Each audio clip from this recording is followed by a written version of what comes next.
बड़े शहर में कॉलेज की पढ़ाई करने के लिए नेहा शुभ निवास नाम के एक पुराने पेइंग गेस्ट हाउस में पहुंची। उसे कमरा नंबर 404 मिला, जहां नीलम नाम की एक लड़की पहले से रहती थी। नमस्ते, मैं नेहा। नेहा ने मुस्कुराते हुए जान पहचान बढ़ाने की कोशिश की। नीलम ने धीरे से जवाब दिया। उसकी आवाज ऐसी लग रही थी जैसे वो कहीं बहुत दूर से बोल रही हो। यह मई का महीना था और बाहर पसीना आ रहा था, लेकिन कमरा नंबर 404 हमेशा बर्फीले ठंड में रहता था।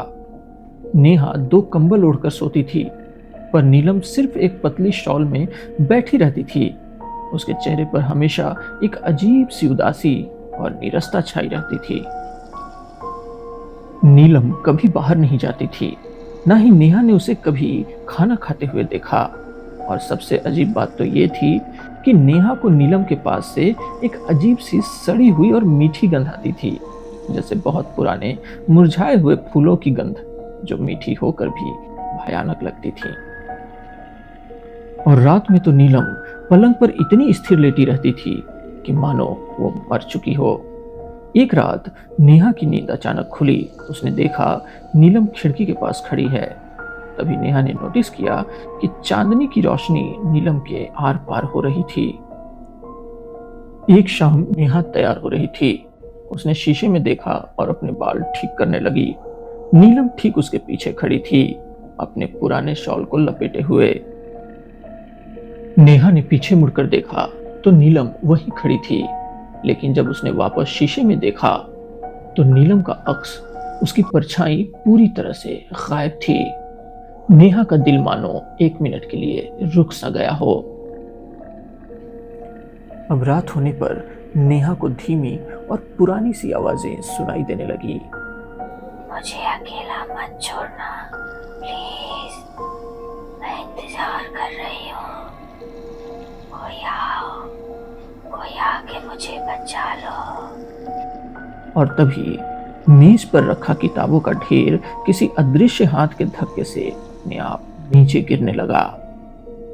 नेहा का शक अब डर बन चुका था।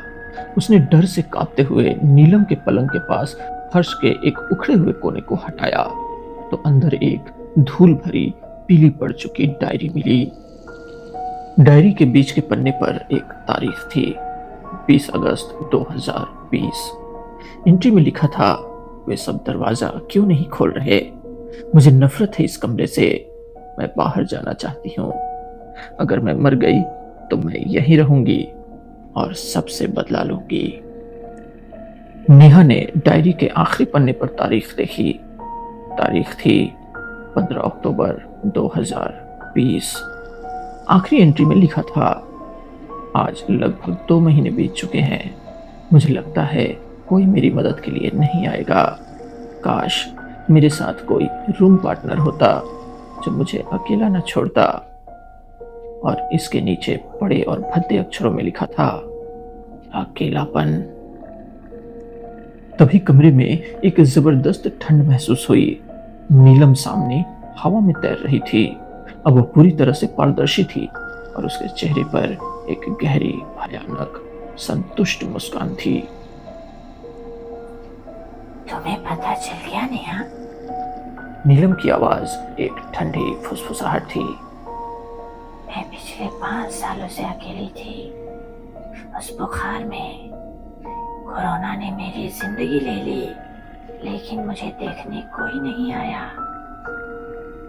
अब तुम मुझे छोड़कर नहीं जाओगी, है ना? हम हमेशा के लिए एक दूसरे के साथ रहेंगे और हम बनेंगे सबसे अच्छे रूम पार्टनर। नेहा ने तेजी से अपनी दादी की प्रार्थना दोहराई। नीलम जोर से चीखी और खिड़की के शीशे टूट गए और दीवार के आर पार होकर गायब हो गई। चीख के बाद कमरे में पूरी तरह से सन्नाटा पसर गया। नेहा बिना सोचे समझे वहां से भाग खड़ी हुई। वह आधी रात को भागकर शुभ निवास के मुख्य दरवाजे तक पहुंच गई। वहां उस मकान की केयरटेकर मृणालिनी जी बैठी थीं। उनके चेहरे पर चिंता की गहरी लकीरें थीं। क्या हुआ नेहा? मृणालिनी ने पूछा। कमरा 404, वो नीलम। नेहा बस इतना ही कह पाई थी। मृणालिनी का चेहरा पीला पड़ गया। उन्होंने धीरे से कहा, मैं जानती हूँ बेटा, उस कमरे में नीलम नाम की एक लड़की 5 साल पहले कोरोना काल के दौरान अकेले ही मर गई थी। वो इंतजार करती रही, लेकिन उसे बचाने कोई नहीं आया और उसका इंतजार आज भी खत्म नहीं हुआ है। वो बस इतना चाहती है कि कोई उसके साथ हमेशा रहे। सच्चाई सुनकर नेहा का डर एक ठंडी शांति में बदल गया। उसने अपने किराए की चिंता किए बिना तुरंत ही शुभ निवास को छोड़ दिया। जाते जाते उसने उस बंद कमरा नंबर 404 की तरफ देखा।